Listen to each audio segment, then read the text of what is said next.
Hi, I'm Heather Hubbard.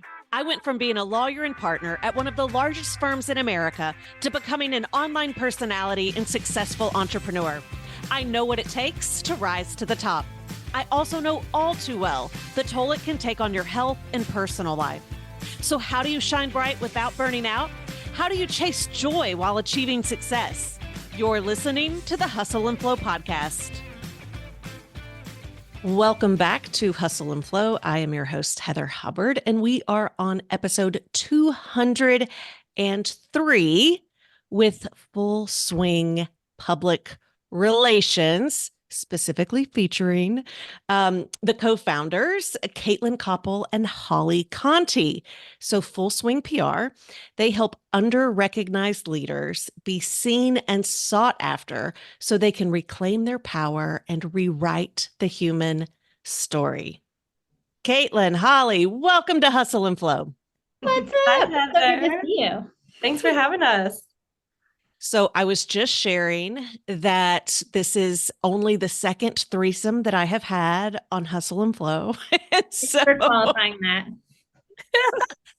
I'm a little rusty. Just like You riding a might bike. not do them a lot, but Caitlin and I do this a lot, so we got it. Perfect. All right. So I have to say, you all don't know this. I actually used your website as an example in my last Growth Accelerator cohort because your website is so strong. Oh, thank you. Wow. You lead with your values, right? Which is such a big deal. And so I actually want to everyone go check out their website. But I want to read what it like as soon as you get there, it says PR and digital marketing for women, LGBTQ plus and BIPOC leaders, turning up the voices of those historically left out of the conversation. And not only is it crystal clear who you serve and why, but it is like this like mic drop moment. And it's like, I want to be in, I need to be in this world. So tell me about that. Like, what is it that made you all say, when we started this company, we want to lead with our values? It's not like a tag at the very end of the website. Like, we're starting, like, this is where we're going to lead from. Sure. Do you want me to start, Holly? Go for it. Okay. So it's evolved a little bit, like most things in business. We've been around for 5 years. And back in 2019, I really just wanted to work with fewer assholes. And I felt like women would just take care of that. That's the funny answer. I mean, it is deeply important to both of us to make sure that racial justice and equity and inclusion are at the forefront of everything that we do. And I think a big part of that is because PR to me is just a vehicle for transforming the world that we live in. We know that 30% of global news sources that are quoted as experts in the news media are women, and those are mostly white straight women, and that's just like not okay with me. And so if I can use my skills as a writer and PR person, and Holly as a former journalist and amazing launch guru, digital marketing goddess, and we can use that to help change our democracy, like let's do that. So that's really it's less about press releases or spin or getting somebody to be famous than it is for us to make sure that we change who has money and power in the world. Yeah. But the decision to be so loud about our values is twofold. I think one is that we're building this business and we're also building our preferred jobs, the jobs that we want to have. And for both of us, like actually we met working at a different agency that was also like a social impact, purpose-driven agency. And I think for both of us, we're spending so much time on our business and work every day that it made sense for us to we wanted to do something good with what we're doing every day. And we want to feel like we're not just, again, doing those press releases, but that we're actually doing things that are going to make an impact in our community and light us up, frankly, because we'd get bored if we were just like writing press releases for boring businesses. But then the flip side is that we're also we also are marketers, and we know that you have to be loud and clear about your values. And we really want to call the people that agree with those values and that want to make a difference and want to do the right thing in the world with their business, with their platforms. And so we're loud about it. And that was a strategic decision as well. And the right people find us. I mean, we work with men. Like, we get that question a lot. Like, do you hire men? Do you work with men? And we're like, sure, why not? But like, we want to be really upfront about who we are and who we're targeting. I think one of the things I heard early on in starting the business was the riches are in the niches, or niche, if you want to say it that way. It doesn't rhyme as well. But like, that I think is very true as well. I think people want to be spoken to and listened to. And if you have a very clear image in your mind of who that is, then I think your marketing is more effective. And that's what we do for ourselves and what we aim to do for our clients as well. It's so smart. I had a client, she was so scared of like going into a specific niche, and she decided to do it. She just like put it out there, and she already was getting so many inquiries, and not just from exactly what you're saying, the ideal client, also from people, the very people she was worried would like actually no longer, they, come forward. They were like, can you help me too? And so it's just so interesting how that works, right? Like psychology. Um, Tell me a little bit more about your backgrounds, because I do think that's what makes you so powerful with your strategy. Well, thank Yeah. you. Go ahead, Caitlin. Sure. So we both have a background in journalism. I was back in the print days, back when it was a little more siloed, right on the cusp of being more integrated. And I worked in nonprofits and philanthropy and in politics prior to joining the social impact branding agency where Holly and I met. I also was the first openly queer person elected to the local city council where I lived at the time in Missoula, Montana. So I've always been the political one, if you will. That way. Yeah, so that's a little bit about me. And then I started the business really not thinking that it was going to become what it has become, but we can tell you more about that as well. Yeah, I said we are both unlikely PR people in that we haven't followed this linear path of always being in public relations. So I started my career in local television as a producer of an ABC affiliate here in upstate New York, which is where I'm from. And so I was always the one on the back end of the TV shows that our local community was seeing, trying to tell interesting stories in a way that was going to get our local community to take action. So whether that was a local fundraiser or attending an event or supporting a candidate, whatever it was about telling stories in a short amount of time, because you have 2 to 4 minutes on TV, especially live TV, and really getting super concise with that. From television, I moved mostly into, I did a little bit of nonprofit work, but I was mostly in the agency world on the account side. And I think that that's what makes our approach really strong at Full Swing, is that Caitlin has always been looking in public storytelling. That's always where she's been. And I've been learning marketing through the account side and learning how to really take care of clients and how to make strategic, strong clients. And so most of my clients were doing digital launches and launching online campaigns. And so that's really where I honed my skills. So let's talk about the purpose of PR, because I think a lot of people, when they think of PR, they just think of press releases. Like, it's just about credibility. It's just about getting out in front of people. And there's nothing wrong with that. But one of the things that I love about your approach is it's also about like, what happens after that? Like, what are we doing this for? Is it to get people to take action? Is it to increase sales? Tell the listeners a little bit more about how you approach PR. Absolutely. So I think we look at PR as being the top of your sales funnel, and Holly can chime in as well. But it's really about growing the awareness of your brand. And then we don't stop there, unlike I think other firms where it's just about the headlines and the credibility and authority. We actually want to change your ability to have a healthy pipeline and ultimately grow your sales. So we get all up in your funnel, and we make your engagement and even conversion our business, so that we can make sure that your customers understand the through line of how to get on your email list and how to take action, and so that it can actually be meaningful in terms of your bottom line business results. We ask our clients what happens next. So not what press clip you want, but why do you want that press clip and what are you trying to influence? And then we make sure that the pieces are in place to get that domino effect. So the media is that first hit, but we make sure that then our clients have all of those other pieces in place so that what they're trying to influence actually happens. And it's not just a press win that dies in 15 seconds of fame. Yeah. Who do you think is like best suited for PR? Like at what point should people start focusing on a PR strategy?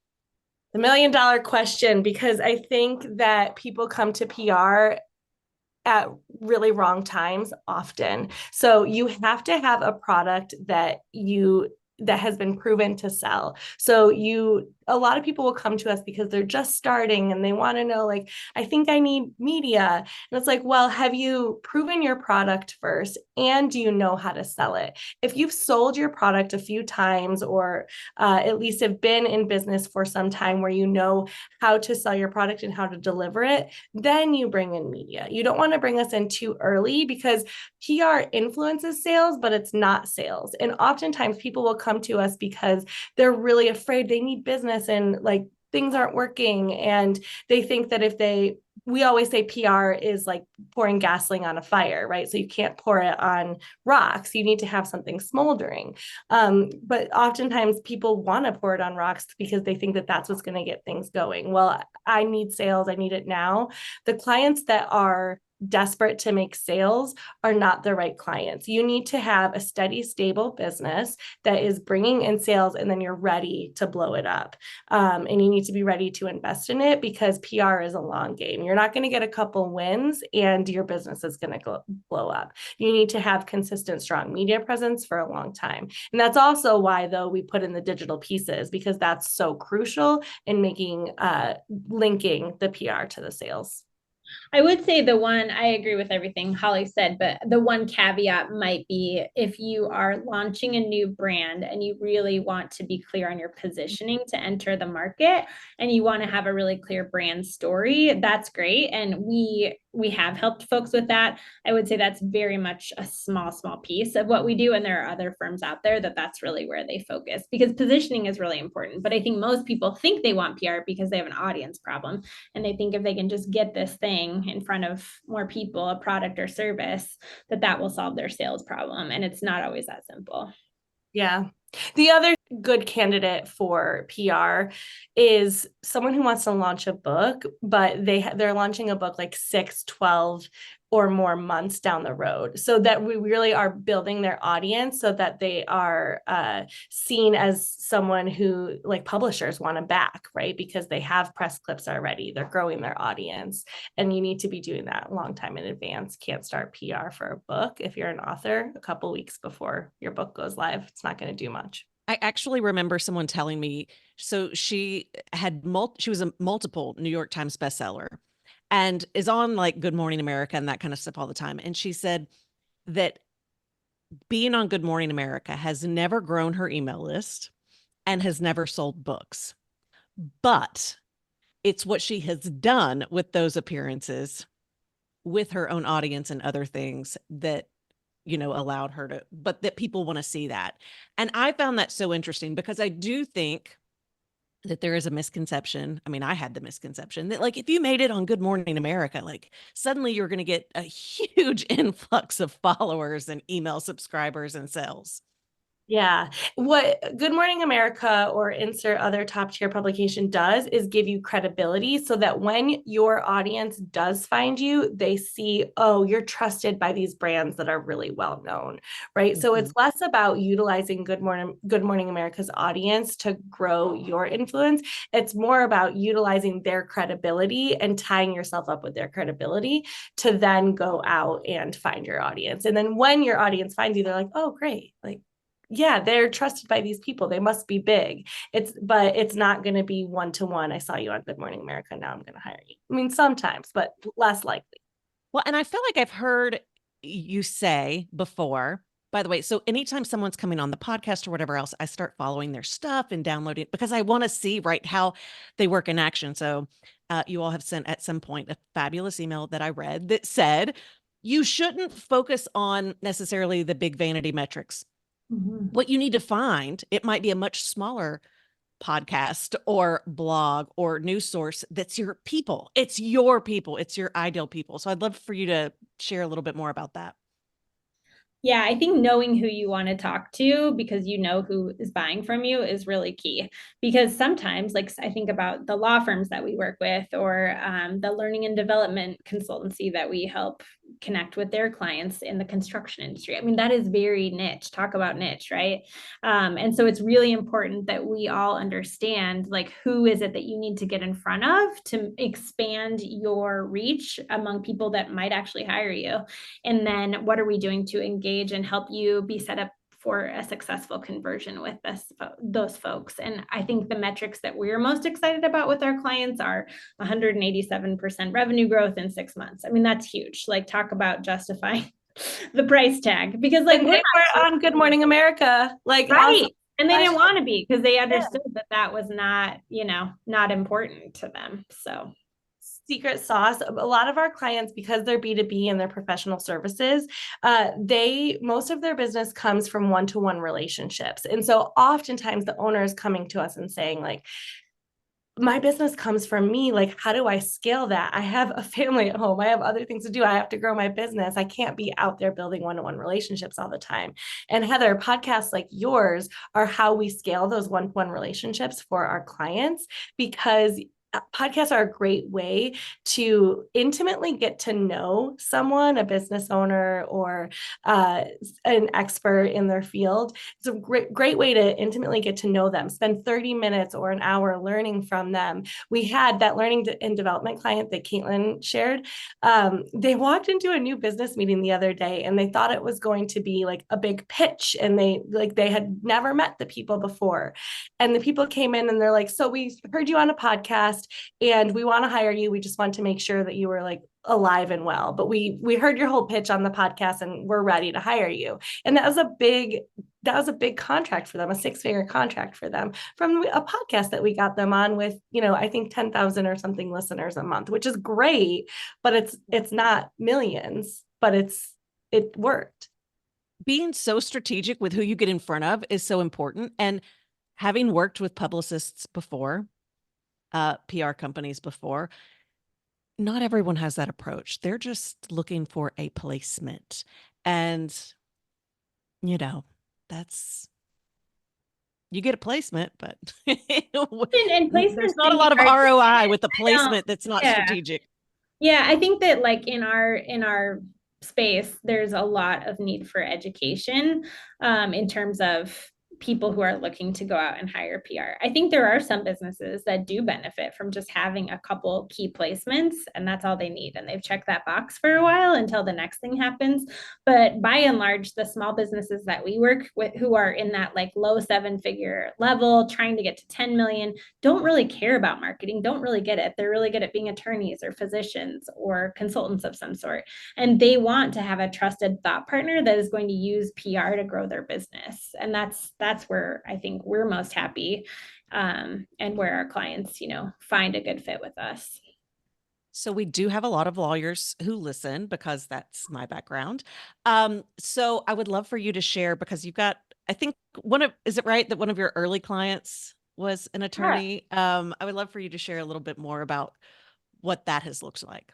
Sure. Okay. So Tara Jalali Malik, her law firm, Smith and Malik, has been a client since 2019, which is kind of amazing because they're a very different business than they were in 2019. And so are we.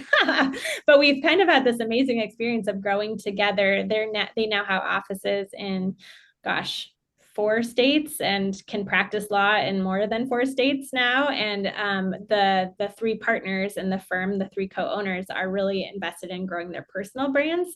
And part of that has been because of what we've been able to accomplish with Tara's personal brand.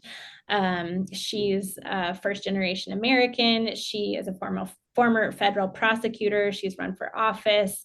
She has been able to position her expertise as a former federal prosecutor to help get the firm in front of even more potential clients, because she's weighed in on some really high profile cases and been a guest on true crime podcasts.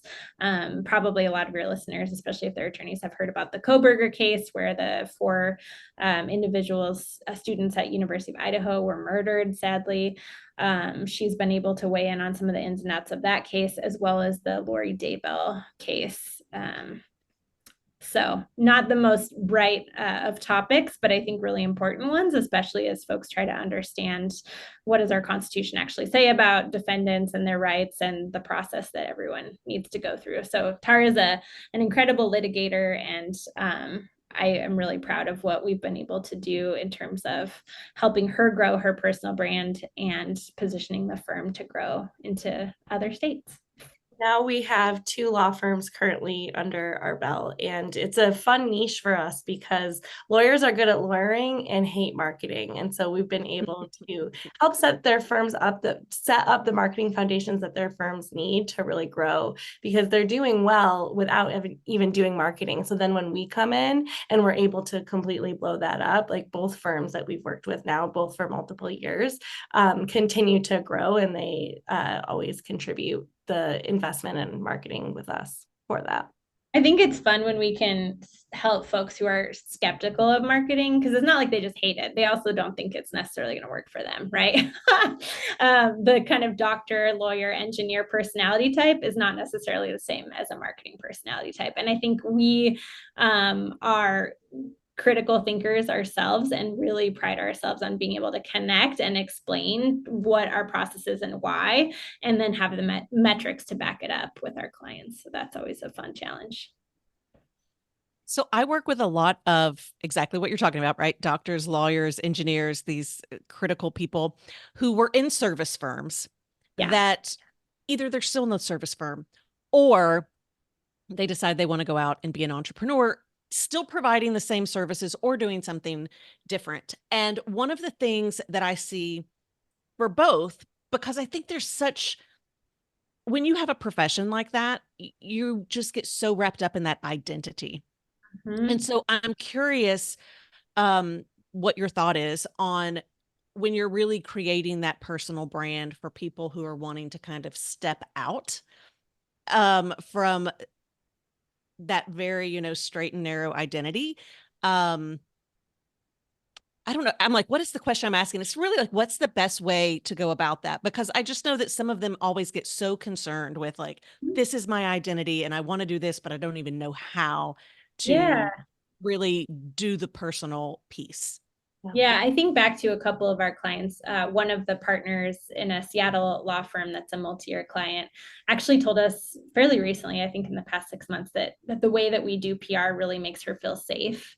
And I thought that was the best compliment, because PR can feel so gross or like scary and intimidating, and like you have to put on this show. And I think so many of us, especially women who are successful in maybe male-dominated industries or who are the first or the only kind of in our space, it can feel really hard. It can feel like you do have to just lean into your accomplishments and not necessarily who you are. And one of the things we do with all of our clients who have some type of personal branding situation that they want to either weave in better or they want to lean into, or they have a book coming, is we ask, like, what do you want on your obituary? Not like, what do you want on your resume, but like, what do you want people to like actually think about you after you pass on? And like, what is that legacy piece? And it really comes back to values and what you're passionate about. And I think helping people feel comfortable like owning that is really powerful.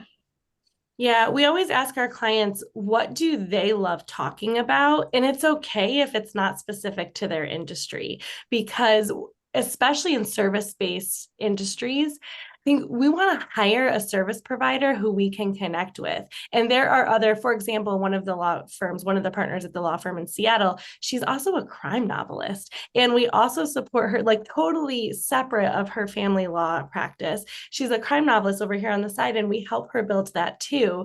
And every time we lift up her as an author, it supports the firm as well, even though there's little correlation. And that's because people want to know at this stage in the marketplace and consumerism. Like, we want to know who we're spending our money with, and we want to feel like we know that person a little bit more. And I might choose a doctor or a lawyer or someone based on like a shared interest that we have, or at least even based on knowing a little bit more of them as a person, because I feel like that then gives me the deeper connect with them. So we really encourage our clients, like, let's talk about what you want to talk about. Even if you don't see the through line to your business, trust us, it does help.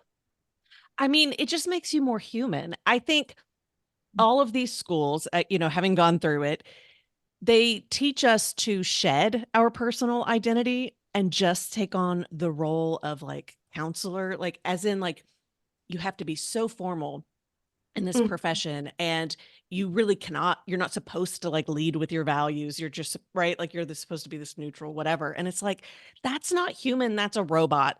And no one wants to work with you. And if you lose people, if you lose clients or prospects because they're somehow turned off or offended by who you are as a person, good riddance.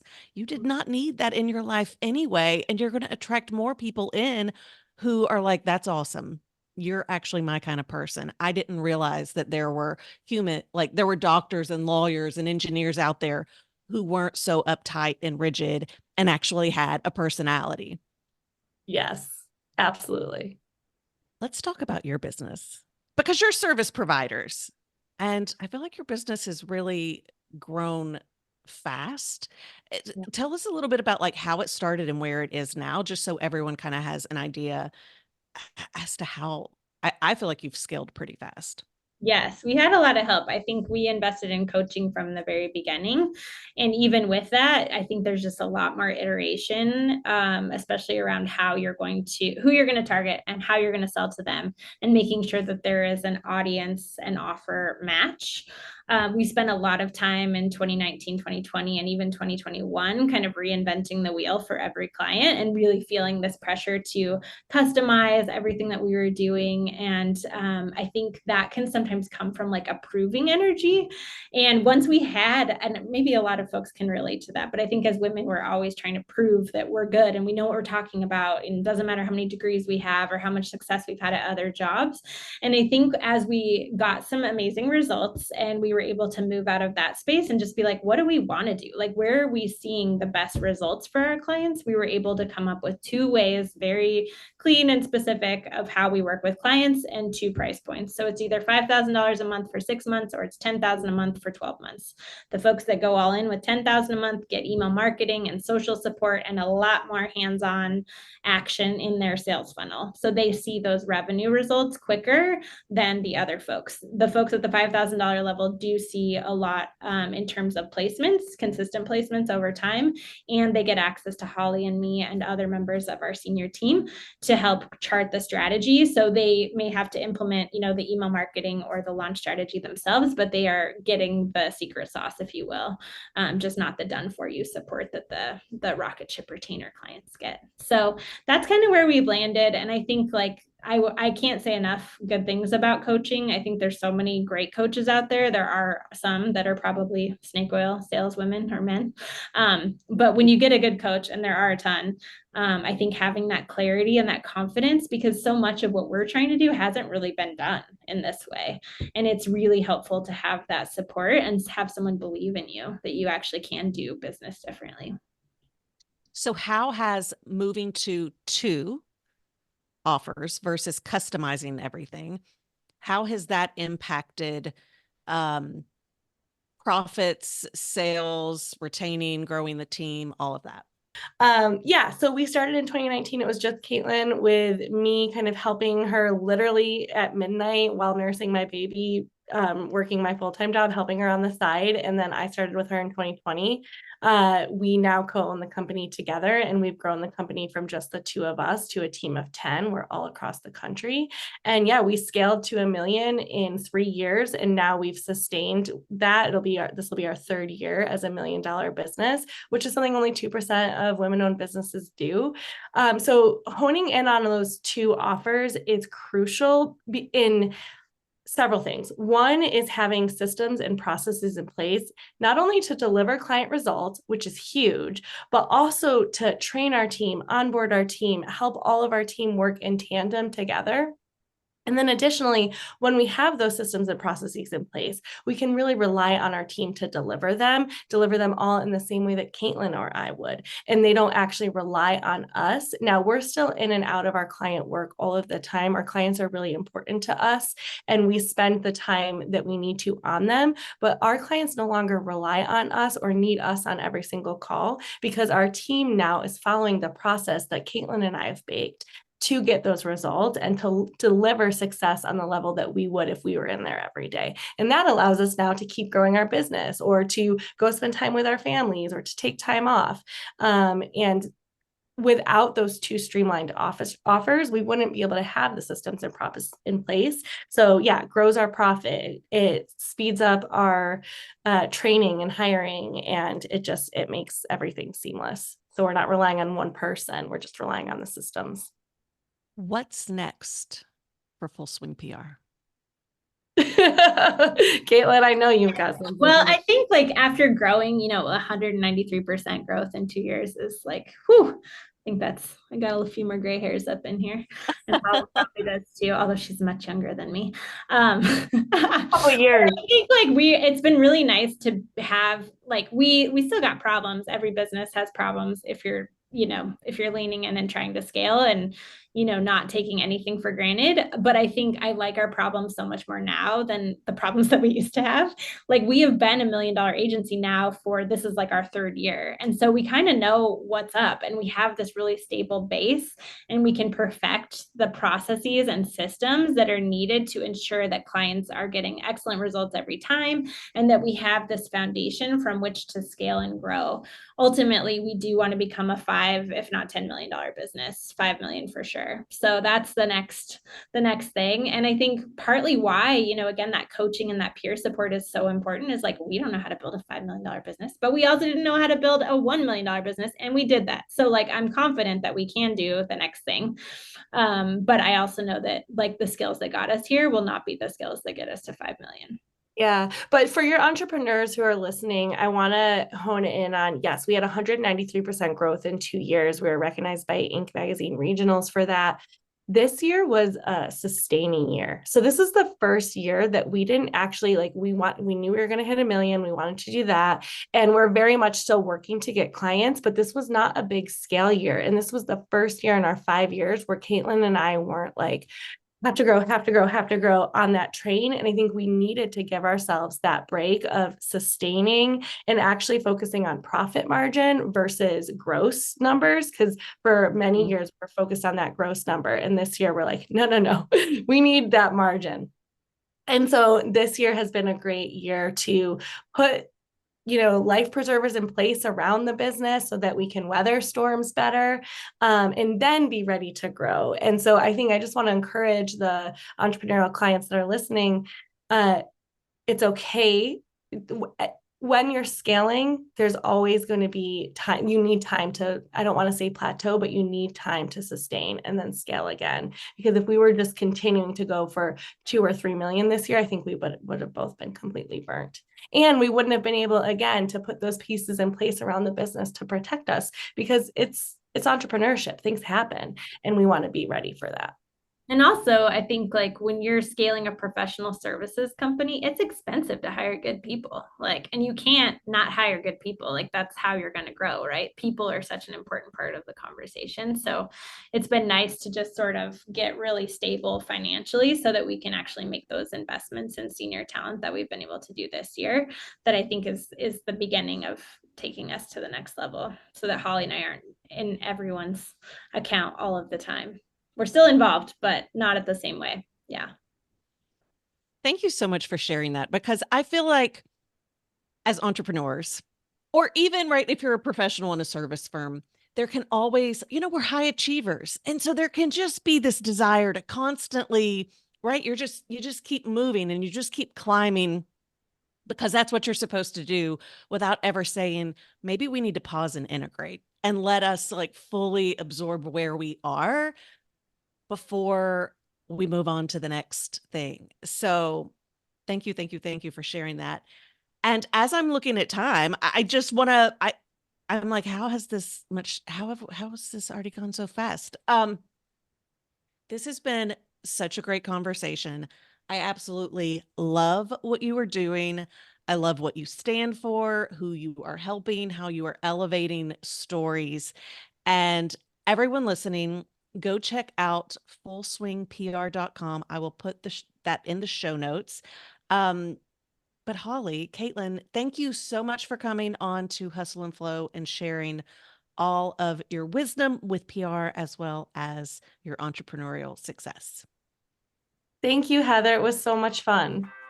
It's great to be with you. We appreciate it. Thank you so much for joining me for this week's podcast. If you're watching on YouTube, give the episode a like and leave a comment below so we can keep the conversation going.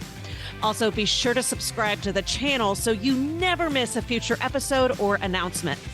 Listening on Apple, Spotify, or another podcast app, you can watch the video and join in the after show conversation by visiting hustleandflowpodcast.com.